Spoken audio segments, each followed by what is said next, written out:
नमस्कार दोस्तों, मेरा नाम है आबिद। स्वागत है आप सबका डिफेंस डिकोड पे। और इस वीडियो में हम बात करने वाले हैं जो स्वाति वेपन लोकेटिंग रेडार है उसको लेके हम बात करेंगे। क्योंकि जब अजरबैजान और आर्मेनिया के बीच में जो कॉन्फ्लिक्ट है वो हुआ था और उसमें आर्मेनिया के जो रेडार हैं वो फेल हो गए थे ड्रोन को पकड़ने में। तो उस कॉन्फ्लिक्ट के बाद बहुत सारे लोगों द्वारा ये जो अफवाह है वो फैलाई गई थी कि यहाँ पे भारत के DRDO द्वारा बनाया गया जो स्वाति रेडार है वो इन ड्रोन को पकड़ने में फेल हो गया और जिसकी वजह से जो उन पर अटैक है वो सफल हुए और आर्मेनिया प्लान कर रहा है कि वो जो रेडार है वो वापस करेंगे।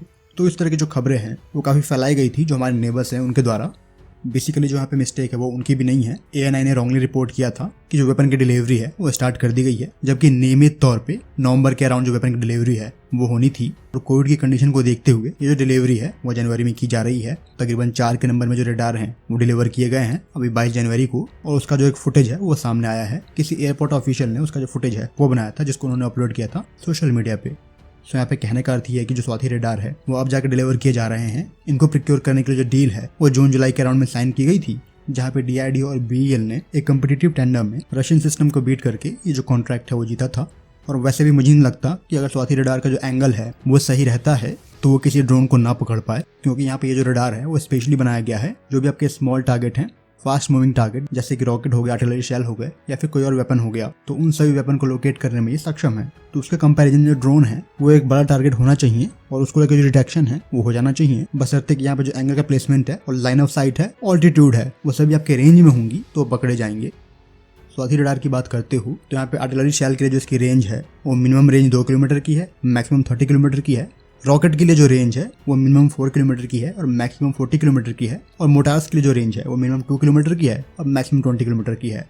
इस तरह के radar Indian army already operate कर रही है LOC पे। और 6 के नंबर में जो ऑर्डर हैं वो जल्दी दिए जाएंगे आर्मी की तरफ से, जिसका जो क्लियरेंस है वो भी हो चुका है। तो इस तरह के तकरीबन 32 रेडार इंडियन आर्मी ऑपरेट करती है और 4 के नंबर में डिलीवर किए गए हैं आर्मेनिया को। फ्रिक्वेंसी की बात करोगे तो इस C-बैंड पे ऑपरेट करता है। इंस्ट्रूमेंटल जो रेंज है वो 50 किलोमीटर की है।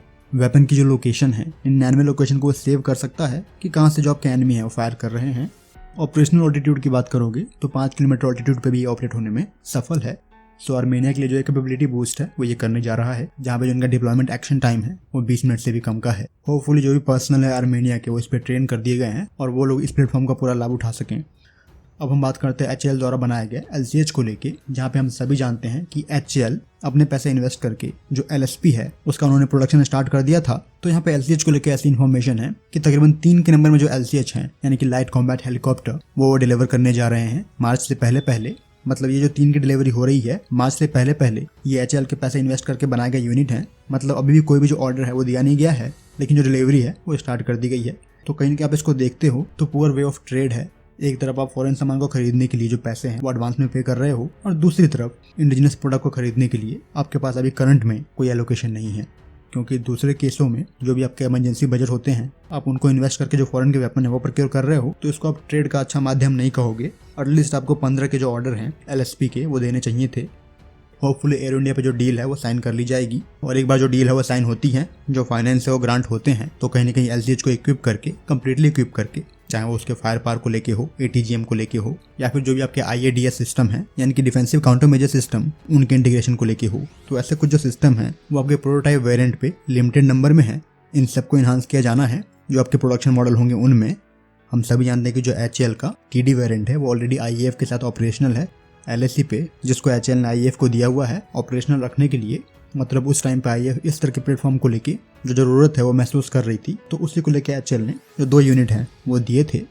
लेकिन यहाँ पे फिर भी बात वही आ जाएगी, अगर आप इसको चाहते हो कि एक ATGM को इंटीग्रेट करके आपको चाहिए तो आप ऑर्डर प्लेस कर दो कुछ यूनिट के लिए, और उन यूनिट पे जो ATGM भी ऑपरेशनल है, चाहे वो इंडिजिनस हो या फिर कहीं और का हो, कुछ टाइम के लिए जो डिलीवरी है वो इस तरह की ATGM और फायर पावर के साथ आपको डिलीवर किया जा सकता है अगर आपने ऑर्डर प्लेस किए होते तो टेक्निकली अगर आप कहोगे तो ये एक अच्छा एग्जाम्पल नहीं होगा कि बिना ऑर्डर की जो डिलीवरी है वो स्टार्ट कर दी गई है।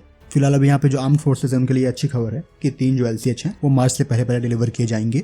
ऐसा भी हो सकता है कि एयर इंडिया के टाइम पे जो डील है वो साइन कर ली जाए और उसके बाद मार्च में उनको डिलीवर किया जाए, क्योंकि जो 3 हैं वो ऑलरेडी मैन्युफैक्चर कर लिए गए होंगे और जो बाकी के 12 LSP होंगे वो मार्च के बाद ही डिलीवर किए जाएंगे एक बार जो डील है वो हो जाती है। तो इस तरह के जो थॉट हैं, स्पेकुलेशन है, वो लगाई जा रही हैं। फिलहाल अभी इस वीडियो में इतना ही। जय हिंद।